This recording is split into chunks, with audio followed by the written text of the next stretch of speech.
Hello, this is KSQD 90.7 Weekly Cutting Edge. I'm your host, Galina Hale, Professor of Economics at UC Santa Cruz and Faculty Director at the Institute for Social Transformation. My guest today is California Assemblymember Gail Pellerin. I'm really excited to greet her for our program. Assemblymember Pellerin was elected to California State Assembly in November 2022 to represent the 28th Assembly District.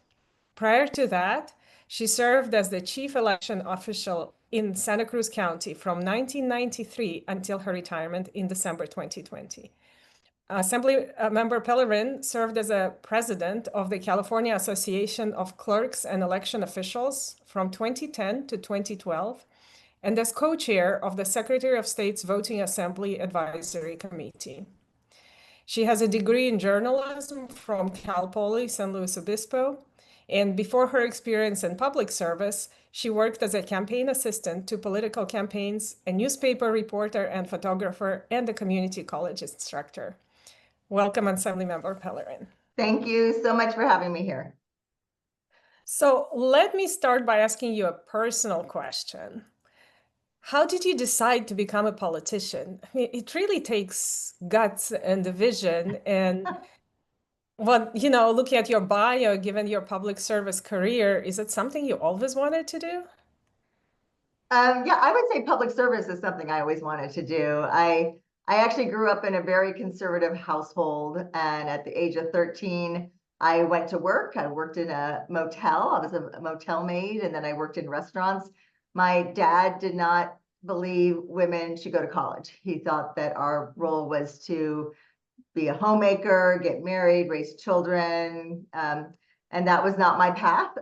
So I paid my own way through college, and that's where I really found my voice. And I was very active working with Planned Parenthood and different groups and organizations that I connected with at Cal Poly San Luis. And then I got into journalism. I studied journalism at Cal Poly, and I soon realized I was very opinionated. And when I was covering city councils, I wanted to interject, why don't you just do this? And so I ended up going to work for a state assembly member, Rusty Reyes, and I lived and worked in Los Banos, and really got into state policies and helping and serving the local constituents that lived in his district. And then ended up going up to Sacramento and worked in Sacramento. I worked for Willie Brown when he was the speaker there, and I covered the assembly floor operation, committees, and budget, and loved that work. And it was very partisan work at that time because I was very much affiliated with the Democratic Party. And then I got married, moved to the mountains of Santa Cruz, and really wanted to kind of take a step back from that, very stressful, intensive kind of lifestyle when you're working for the legislature. And I was able to become the elections manager in Santa Cruz County, which does require you to be nonpartisan. And I feel very strongly to this day the importance of ensuring that every voter has access to the ballot and every vote is counted accurately and securely. And so I worked in that role, and then I was appointed to be the county clerk, which is an elected position. So I was elected to county clerk 4 times, and then felt like I did what I wanted to do in that position, and was working with the local women's group that's called Wilder, Women in Leadership for Diverse Representation. And we realized we had never elected a woman from Santa Cruz County to any office higher than countywide. And Santa Cruz is this progressive area, and we pride ourselves on protecting the climate and looking after the most vulnerable, and yet we had never elected a woman to any office higher than a countywide office. So we set out to change that, and I and many of the others were trying to recruit a woman to run for this seat. At the time, there was redistricting, and what was prior a Monterey Bay focused district became one that was 30% of the voters are in Santa Cruz County, 70% are in Santa Clara County. Mm-hmm. So there was concern that we could not elect a person from Santa Cruz to the seat. And in our work trying to recruit women to run, well, oftentimes it came back to me, why don't I do it? And then when the district got redistricted, I thought, okay, I think I could do this because I did have ties over in Santa Clara County. My husband worked over there. I have a cousin and her family over there. I knew Morgan Hill from my days working in the legislature back in the day. And so I ran and I worked really hard to deliver my message and introduce myself to people over in Santa Clara County and listen to what their needs and desires are as a state representative. And I was successful in getting elected.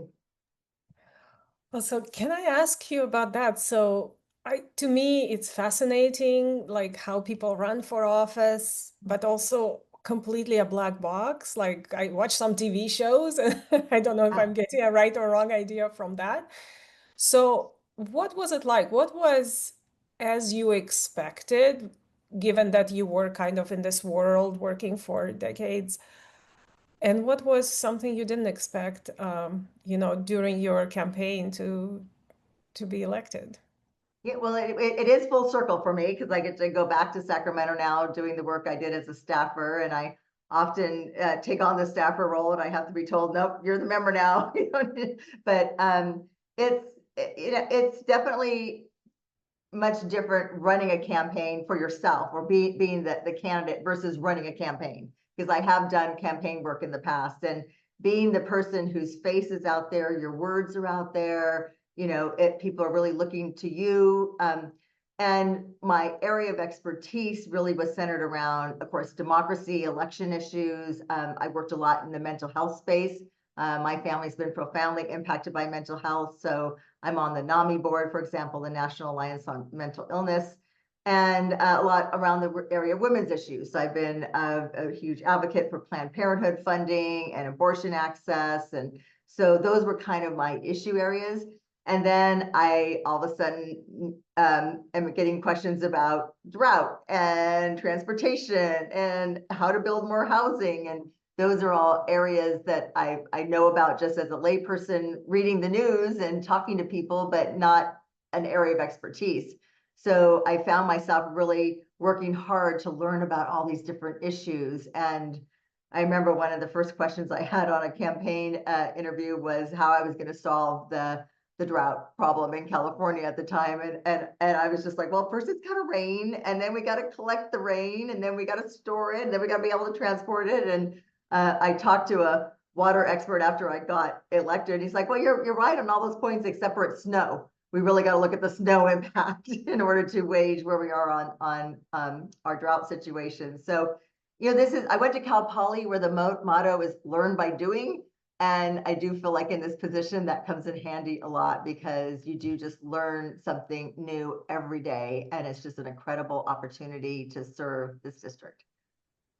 Yes, I'm always impressed with politicians' ability to like grasp the issues. I guess talking about what it takes to be a policymaker, a politician is you really need to be able to learn new things really fast. So, who all the either party, on either side, might not agree with somebody's views, but what I always appreciate is people in the jobs like yours, it's a public service job. They're always want to do what they think is best for other people. And they have this incredible ability to grasp the issues really quickly. So Well, thank I you. think a lot of that's owed to our teams. None of us do this alone. We have incredible coworkers, people that are on our teams and our staff that help prep us and do a lot of the research for us. And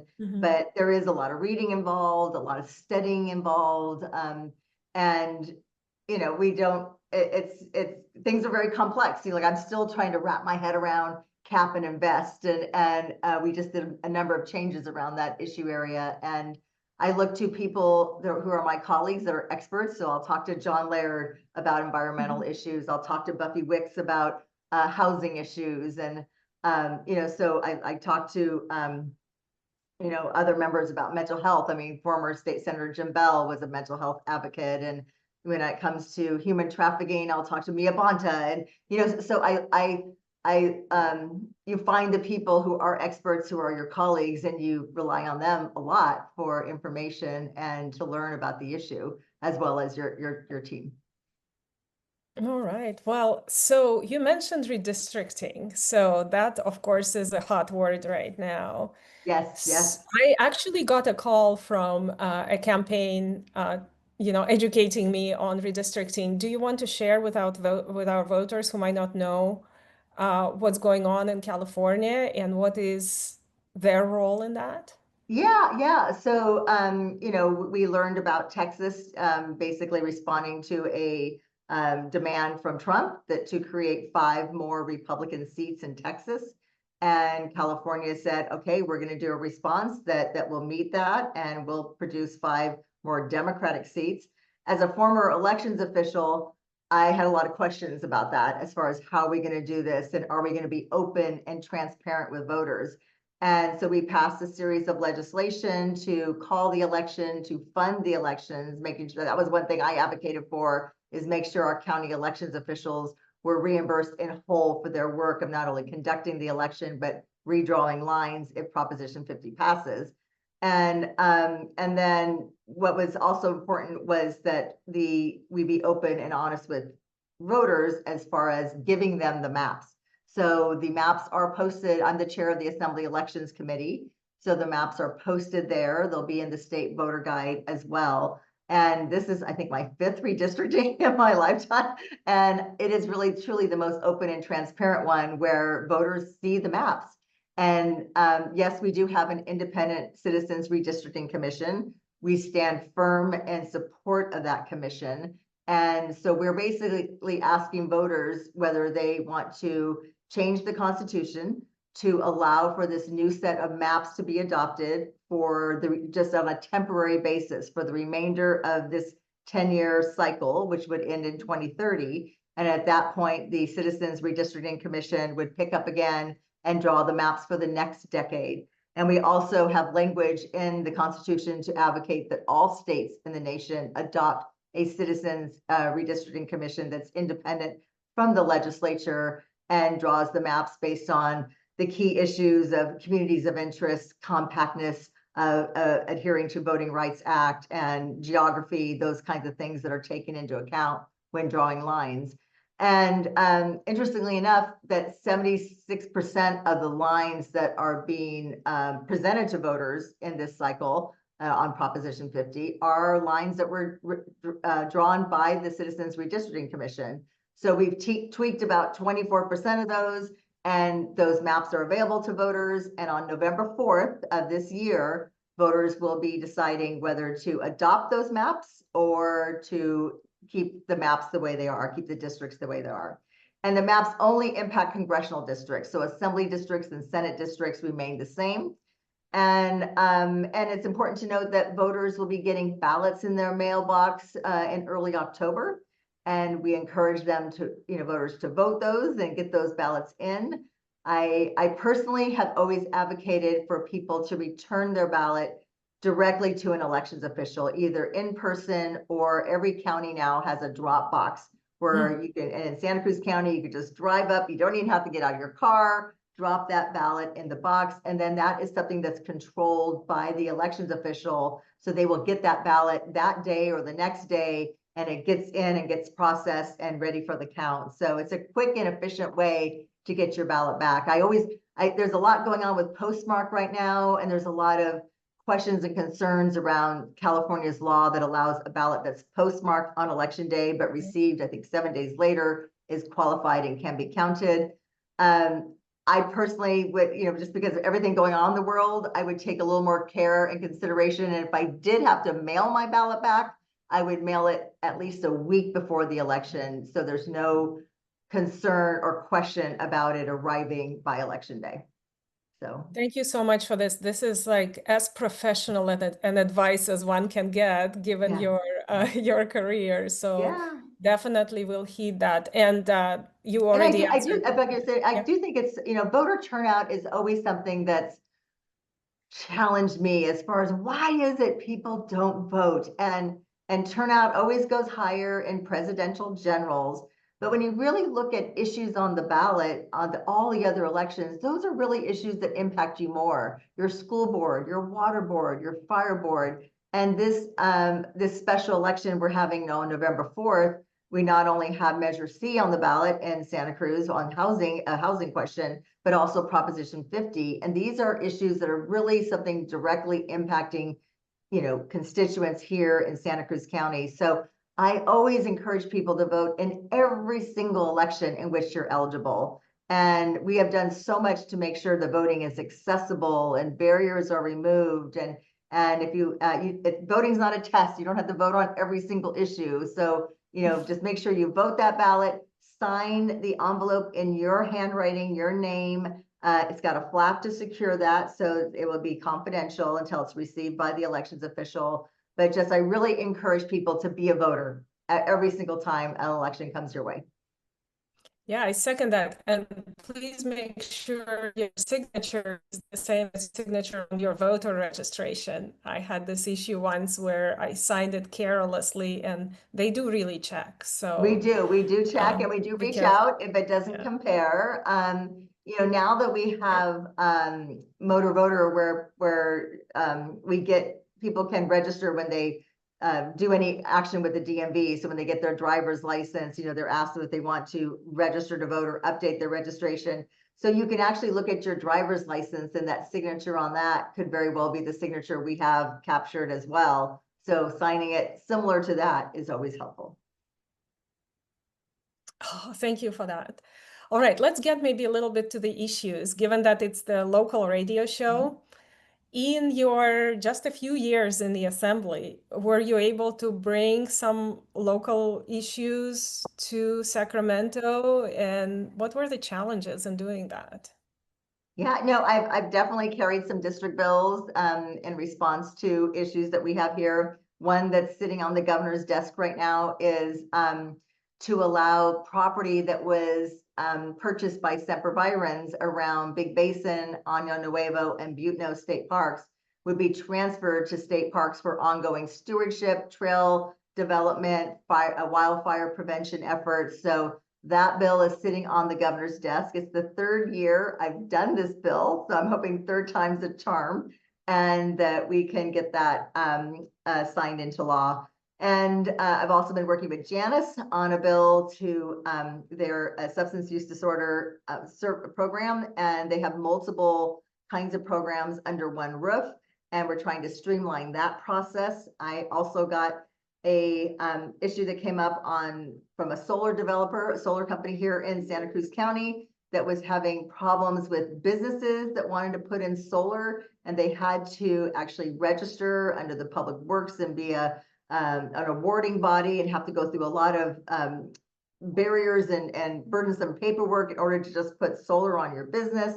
And so we streamlined that process as well. So one area we talked about learning the issues, one of my best sources of learning information is from the voters, from my constituents, from the people living and breathing and working in our communities that bring issues to me as far as what's happening in their lives, what's happening in their business, what kinds of barriers they're running into in the course of trying to get something done. And so we listen to them, we learn from them, and sometimes we end up creating legislation in response. That's great. And so University of California, Santa Cruz is in your district, right? Yes, yes.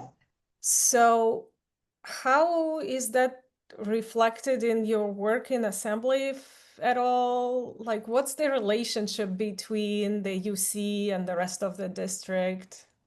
Yeah, no, well, it's just treated, as another part of this beautiful district I get to represent. And certainly our UC system, I think, is the crown jewel of education, not only in the nation, but the world. So we really are so fortunate to have this educational institution right here in our backyard. And it's important to be, working on the different issues impacting all of us, like housing, like transportation. I did do a bill my first year to make the banana slug our state slug.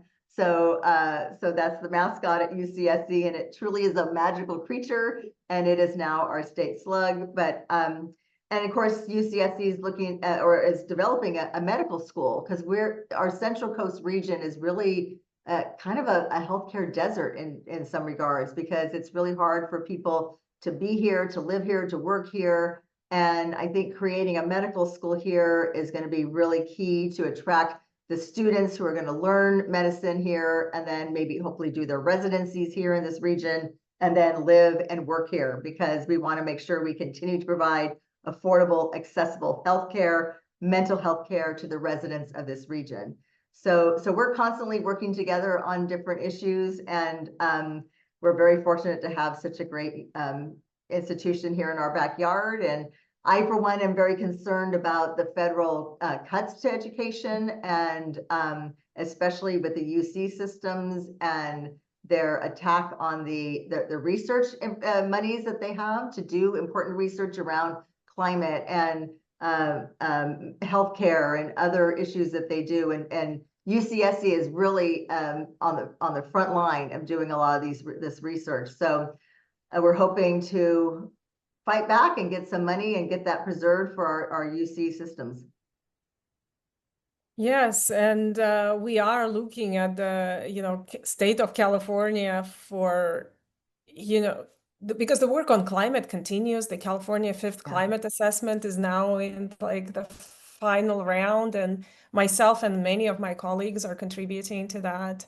The institute I'm directing works with the California Air Resource Board on 2 projects, and those are continuing despite the changes in the federal attitude towards climate and social justice and things like that. So, well, I'm a big supporter of science and research, and people who know the work and have dedicated their life's work to researching different areas of different issues. So this is something that I want to fight for and make sure that our UCs continue to be this amazing institution, provide, really training and educating the leaders of the future.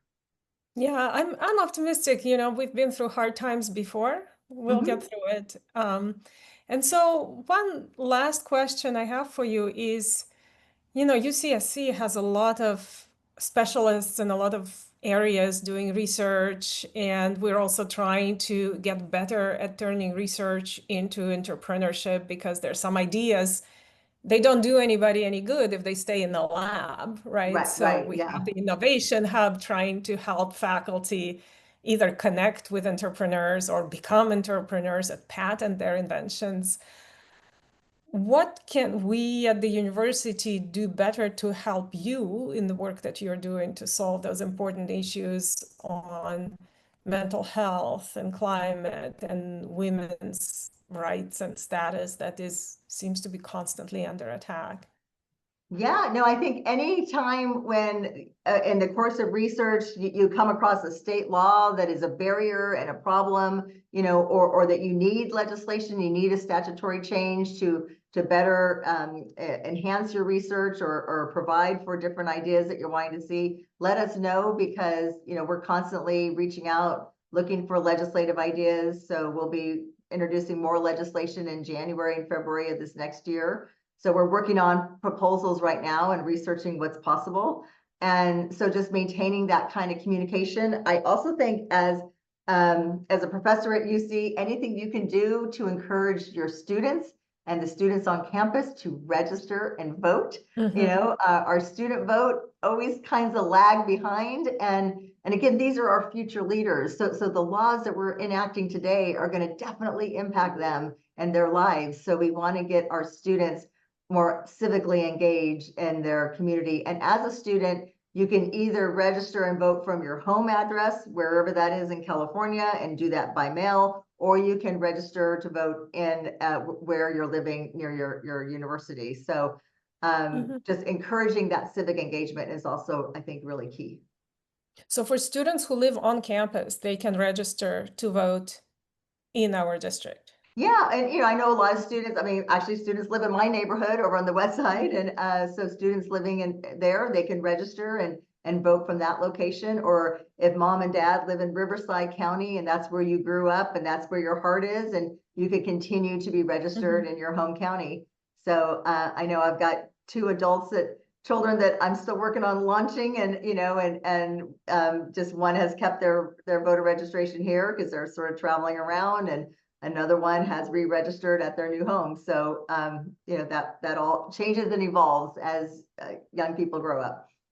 So another question, since you will definitely know the answer. My son is living abroad right now. How can he vote?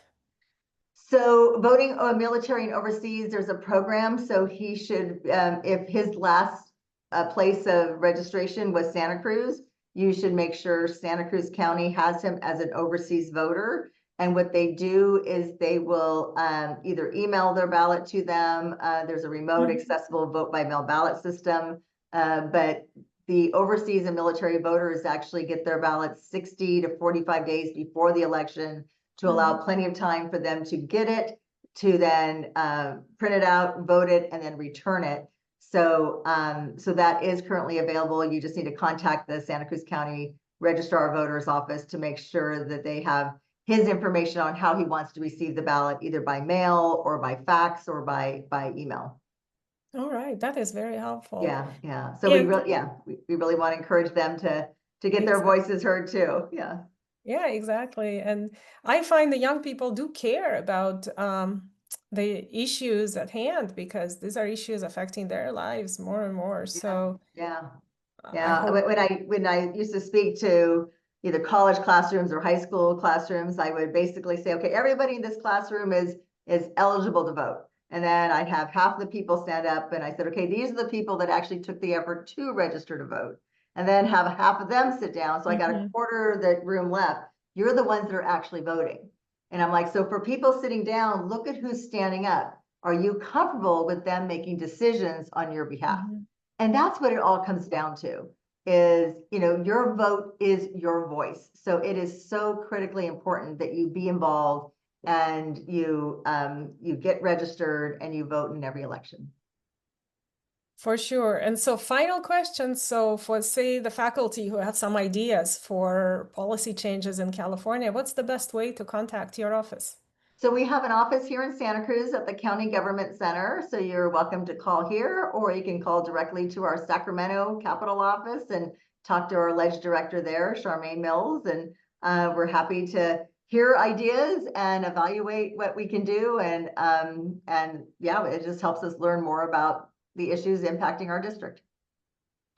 All right. Well, thank you so much, Assemblymember Pellerin, for your time today. I know you're really busy, so really appreciate that. Well, thank you so much. It's been great talking to you. Likewise. This has been Cutting Edge at KSQD 90.7. I'm Galina Hale. Goodbye. Goodbye.